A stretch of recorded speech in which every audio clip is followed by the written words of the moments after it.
Welcome back, friends. Today I'd like to give you a brief history on the Stockman pocket knife.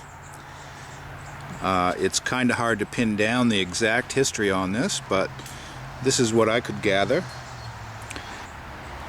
And we'll start out in the 14th century. Sheffield, a city in South Yorkshire, England, was noted for the production of knives. For years and years, men learned the cutlery trade and worked making fine blades and knives. In the mid to late 1800s, many of those master cutlers, a trade that was not among the voting class, wanted better pay and the right to vote. In searching for a better life for themselves and their families, they traveled to America, where they could hopefully start a new and more prosperous life. Many walked off the boat and went right to work in knife companies the same day. America truly had an influx of old-world cutlery talent and experience. Many worked for existing companies and started their own companies and cooperatives around Connecticut, New York, Pennsylvania, just to name a few. This was truly a golden age for cutlery in America. In this video, I would like to concentrate on the premium stock knives, more commonly called Stockmans. The Stockmans were a less bulky and more dressy version of the cattle knife, a knife, as the name suggests, that was used on and around livestock. At first it was mainly marketed for ranchers in the West, but soon spread all over as more and more people fell in love with its multi-blade capabilities. Introduced in about 1890, it has been in the pockets of boys and men to this very day and still remains popular. There are a few different varieties of the Stockman that have 3, 4, 5, and 6 blades. I'll be focusing on the 3-blade variety. The Stockman is a serpentine-shaped double-end pocket knife that usually has 2 springs and 3 blades. The master blade of a Stockman knife is always some type of clip point blade. The second blade is usually a spay blade used for castrating young animals or for skinning. The last blade can be a pen, a sheep's foot, or a harness punch. Stockmans come in 2 basic shapes: square end, sometimes called the Texas pattern, and the round end, sometimes called the vaquero pattern. Some handle patterns are called humpback, sow belly, and gunstock. There are a few different sizes too.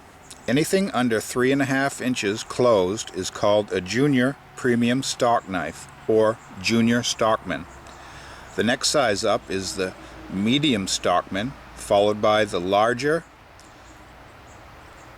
rancher or large Stockman in the 4-inch range.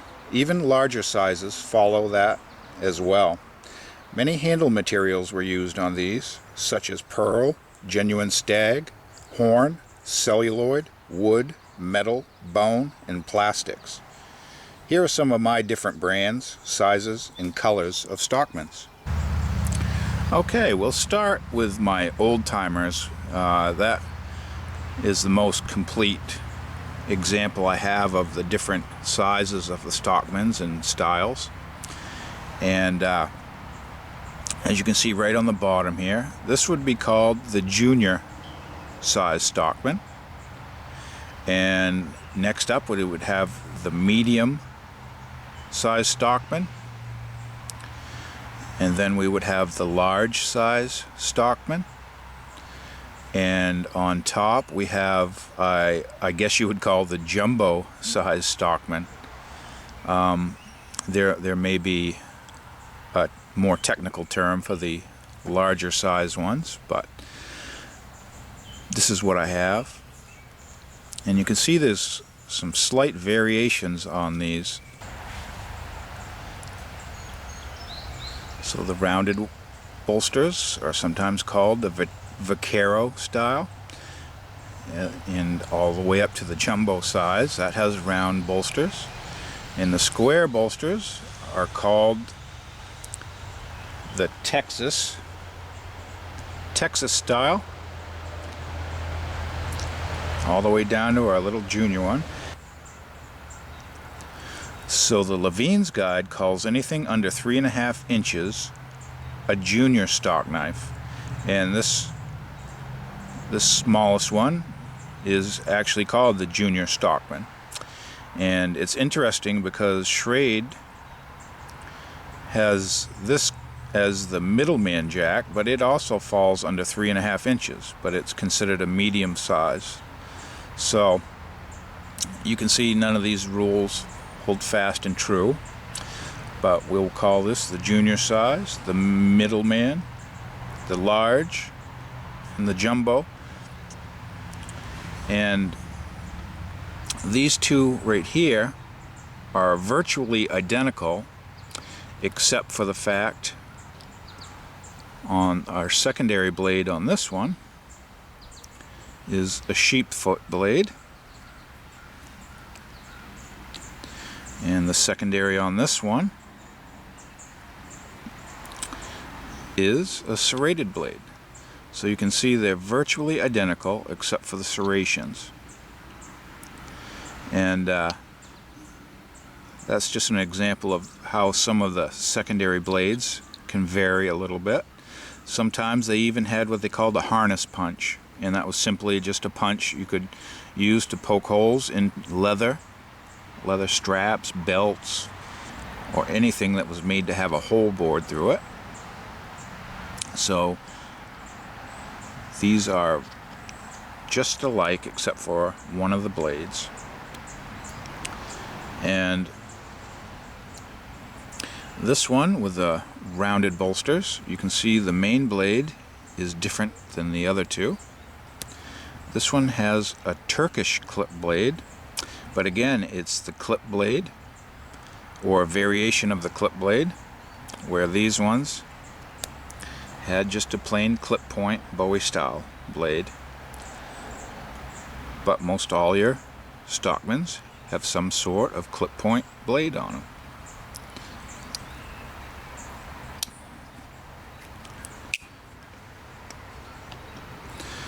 Now on the medium size, same idea, clip point blade, Bowie style,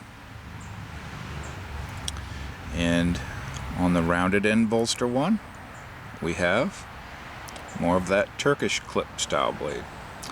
And you can see it's basically just a matter of what size pocket knife you wanted to carry. If you wanted something a little larger, you'd go with a large Stockman, or you had this in the medium Stockman.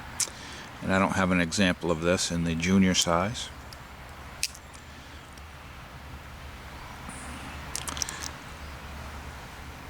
But this was, the medium size was a real popular size to carry, fit well in your pocket. And if you didn't want to carry a bulky knife, you would go with the junior size, very, very small, fit in your pocket well. And you can see opened up what the different sizes are. So you had a choice how big a blade you wanted to carry.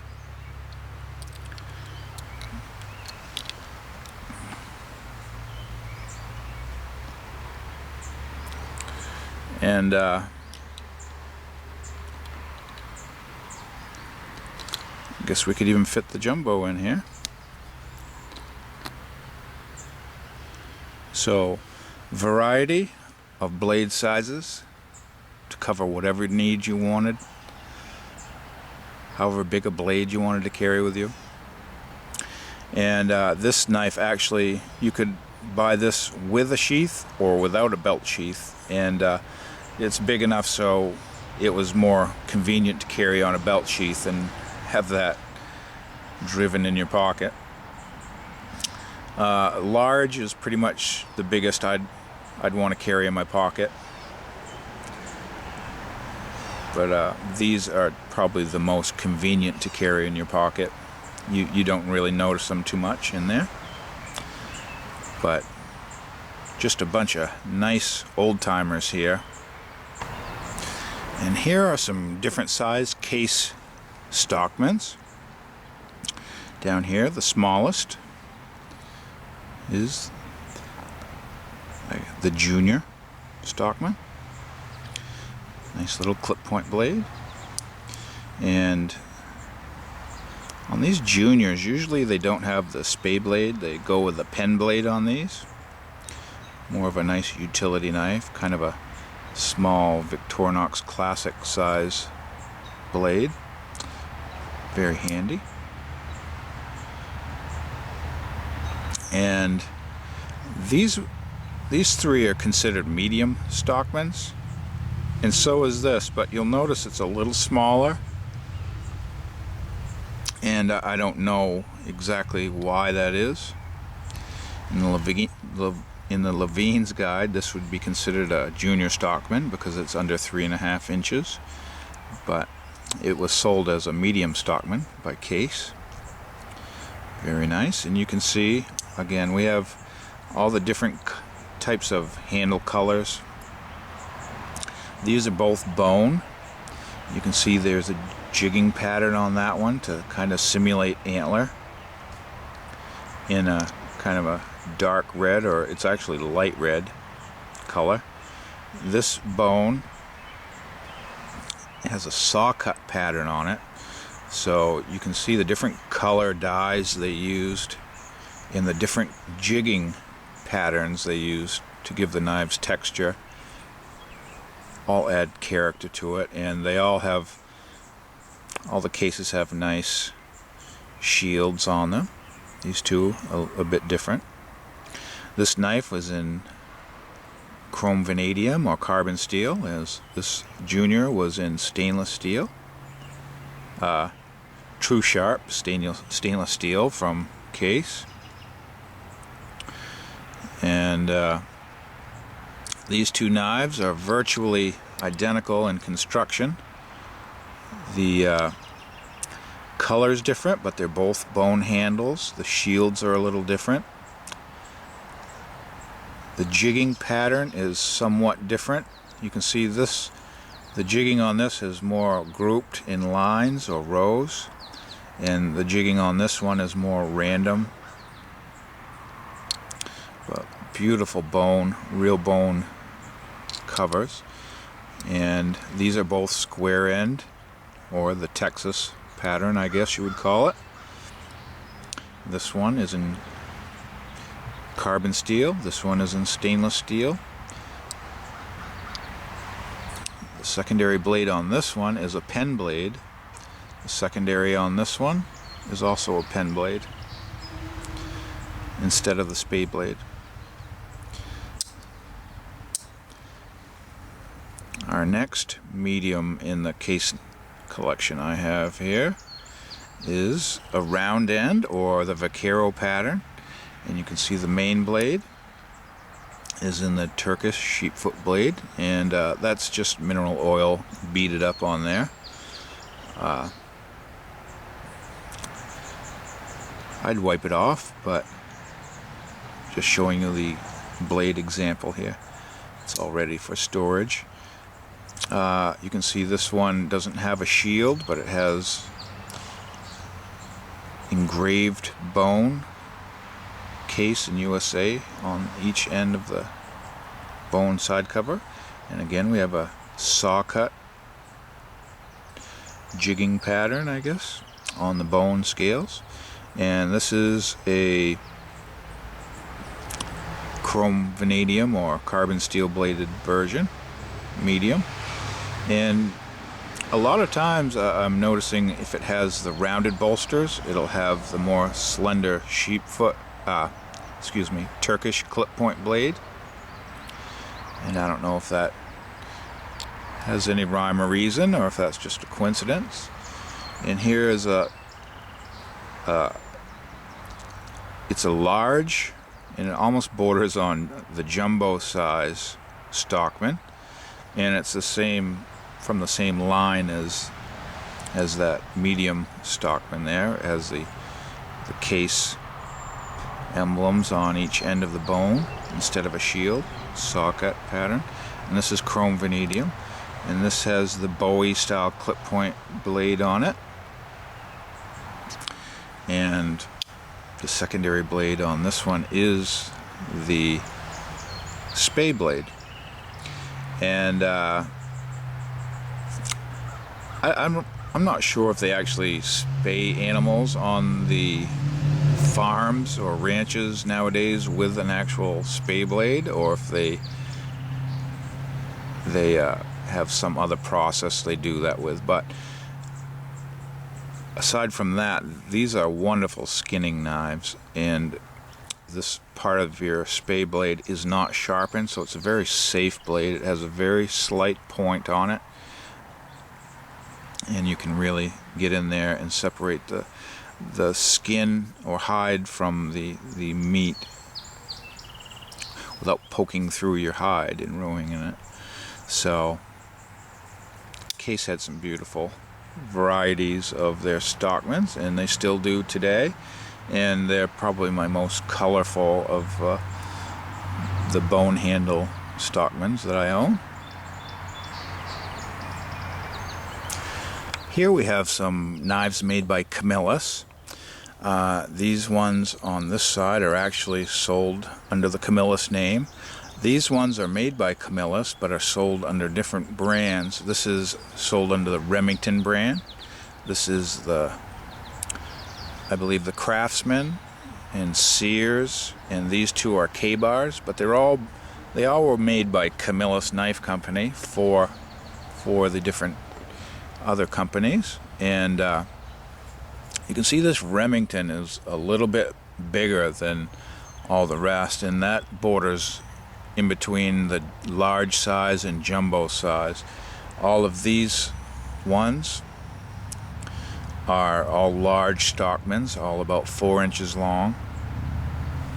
And you can see this is the smallest junior Stockman. Actually, my last video I did right before this. And you can see it has square bolsters and a nice shield on it. And I have videos on all these knives too that I'm showing today, that if you're interested in more detail on each one, you're welcome to search through. Just go to one of my Camillus playlists and kind of shuffle through the videos until you see the knife you'd like to get more information on. That'd be probably the easiest way to search for the knives in these videos. This is probably my oldest Camillus, and it's an example of the celluloid handle material, which is a type of a plastic, I believe. And after a while they stopped using it because they realized it shrank.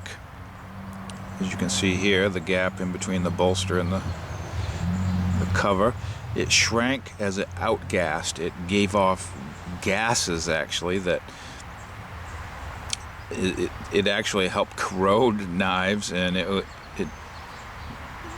was not good for a pocket knife cover, and they discovered that eventually. But they were very nice looking when they were new, and you can see this is still decent looking side cover, besides the pink paint on this. But that was one example of the handle material types. And the Camillus had bone covers, I believe. I don't have any myself, but we have wood, and the rest are usually Delrin plastic. And the difference, the Delrin didn't shrink, and it was considered unbreakable, which I find that anything's pretty much breakable. But you can see the different jigging patterns, or they were probably cast or formed in a mold. I don't know if they actually jigged these with a jigging machine, but you can see this was simulated stag. Very nice looking though. This Remington was Delrin, but it had the saw cut pattern to it. And the different dies, when they ground the side cover down to match the height of the bolster, it reveals the original base plastic color, and it lightens the die as it transitions down through the plastic. So it gave you kind of a sunburst or rainbow type effect.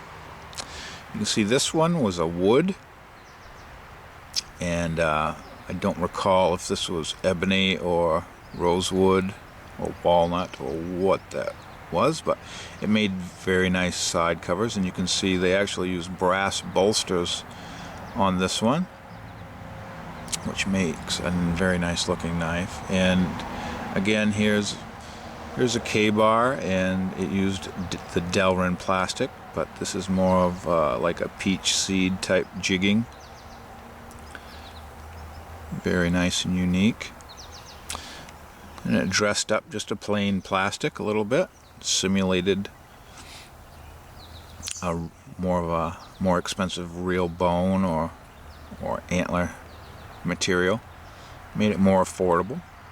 You can see the rounded bolsters on this one, vaquero style, with the Turkish clip main blade on this one. And this K-bar has the rounded bolsters, but it has the Bowie style clip point. So very many different patterns and configurations you could get your Stockman in, and generally people had a favorite. They liked a certain style. Maybe they liked the square bolsters, or maybe they liked the rounded bolsters with the Turkish clip, or the rounded with the Bowie style clip. But definitely a variety within the category of Stockmans you could choose from. And here's the last few of the Stockmans I have. This one's a Rough Rider, and that's a large to jumbo size, and has the squared bolsters. And here's a Ganzo, and that's more of a medium size, even though it falls under 3.5 inches.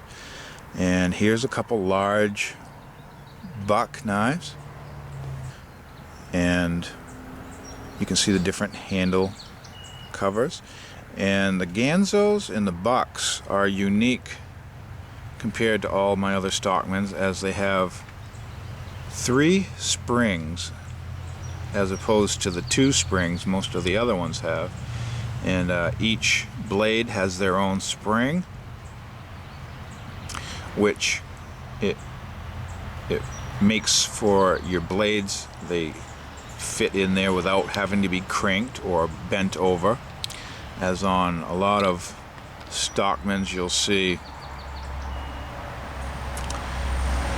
the sheepfoot blade has to be bent over a little bit, and the side of the spey or other blade has to be ground on this side of the blade, and it's all to make room to fit in this one channel inside the handle. So they call that crinking, as one of my viewers reminded me. Thank you for that.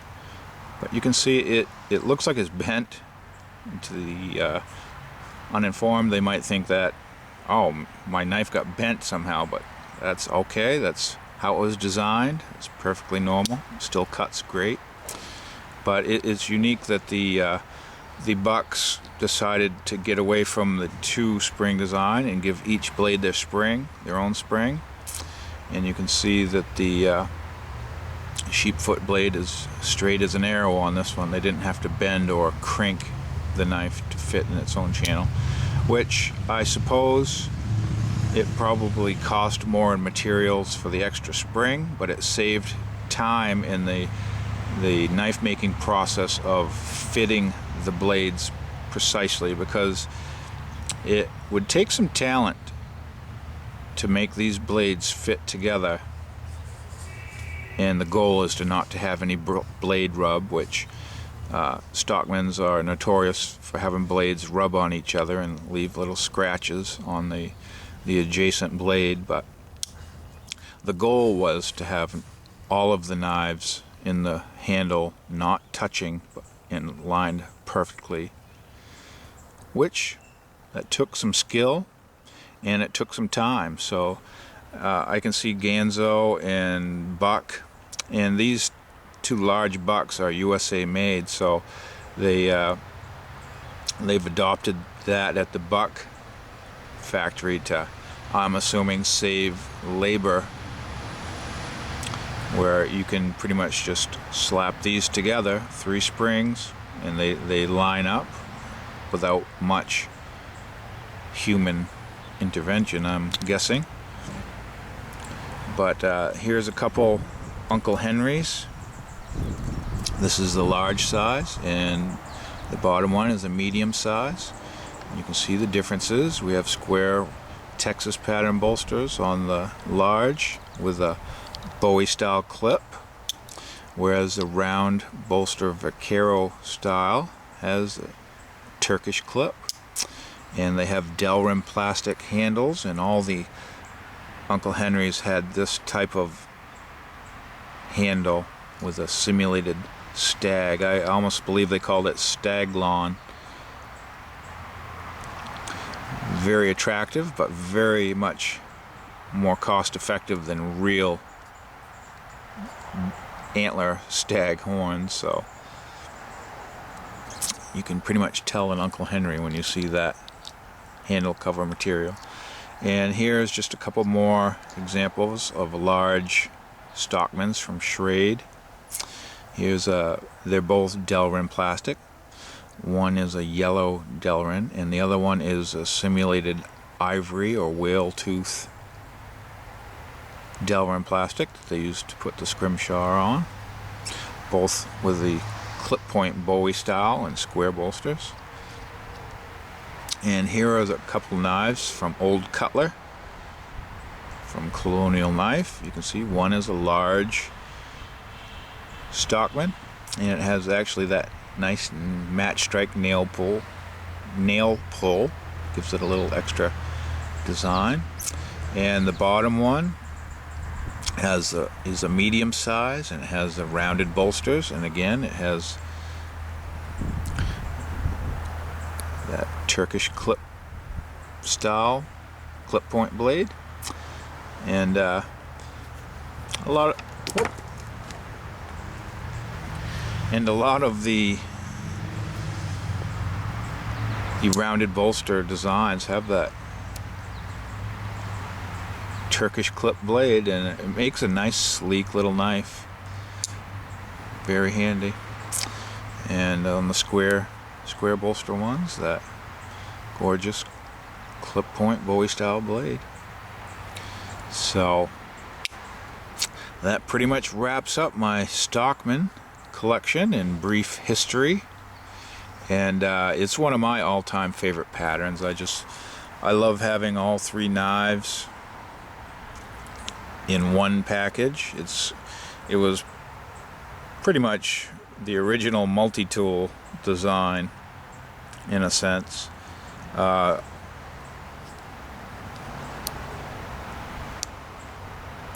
sheepsfoot blade was they used to cut tobacco and scribe lines and things, or open packages, and it's shaped like your utility knife with the razor blades in them, pretty much. So very handy for more specific tasks like that. And again, here with the Spay blade, great skinning knife, and just a great utility knife on its own. And the main blade, just a great all-purpose cutter. And you might have heard this in my other videos, but a lot of people, they like to keep their main blade as sharp as they can get it, and only use it when they need an extremely sharp knife. And for the rest of the time, for most of their general cutting, they'll use the secondary blade like the Spay or the sheepsfoot, and save the wear and tear on that main blade, so they always have a razor sharp knife if they absolutely need a razor sharp knife, and all the wear and tear goes on the smaller secondary blades. So that's just kind of a strategy some people use, and some people use the complete opposite strategy and only use the main blade and save the secondary blades and try to keep them razor sharp in case they need them. But I thank you for watching. If you liked the video, give it a thumbs up, and if you have a Stockman collection or like Stockmans, leave a comment below. I'd love to hear about them, and love to hear your thoughts on the Stockman pattern. So thank you for watching, and see you in my next video.